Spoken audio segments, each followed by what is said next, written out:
one thing that you all have in common is how radically your lives changed when you have kids.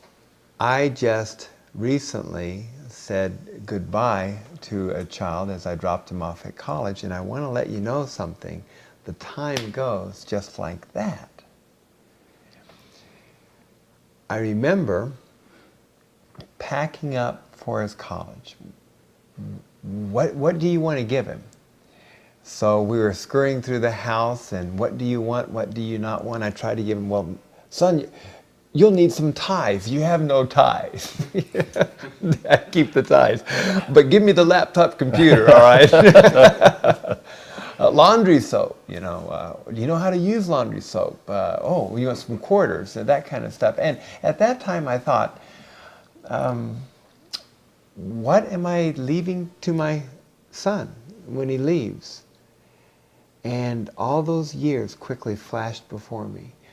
What did I invest in him that I want to give him when he leaves? Not just the things on the outside, but right here. What do I want to have left him? And I have reached the conclusion that of all the things that I'd want to give him would be a faith in God through Jesus Christ that gives him a solid relationship, and a way that keeps growing, and the Bible. And with a great deal of pride, I remember making sure that he was taking his Bible with him. So we have a principle that we want to introduce, and that is? Begin with the end in mind. That's why we've created the Faith Legacy series, to help parents look to the end and take some steps along the way to get there. And we literally have steps in the Faith Legacy series. Every 2 years, it's called a step. A step is either 3 training sessions with parents, or it might be an overnight retreat where the parents and the kids get together. And it's always a training session that involves some video, and it involves some conversations between parents to help support each other, mutual encouragement, etc. And then a significant part of each step is the blessing event, where the parents speak a blessing to their kids. You put your blessing object in the faith chest, and the faith chest is often given at the birth of a child. And if you would like to get one now, you can still do that, or at any age for that matter. But since we're helping the family grow spiritually, let's find a place to put some of these things, and also with it the memories of that blessing event and what it means to not just the child, but also reminds the parents that we want to be intentional about helping our families grow spiritually.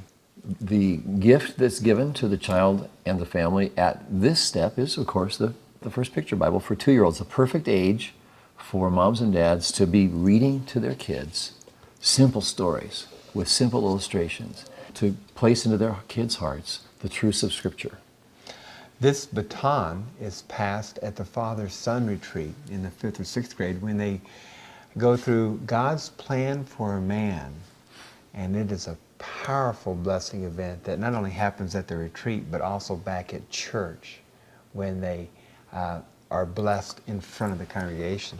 One other example of the series is the step called First Bible at 3rd grade, where the child gets his or her own actual translation of the Scriptures from the original languages of the Scriptures, and begins then to read for himself or herself right out of the Scriptures, and some tremendous conversations about how to have devotions with your child at 3rd grade. And this is the towel and basin for 1st graders. That's where the children learn what it means to give and also to serve others. Let's talk in our groups about what it was like growing up in our home. Did your family talk about God? Did you ever read the Bible together? What was your experience? Why don't you share that in your small groups just for a minute or so each? Can you do that?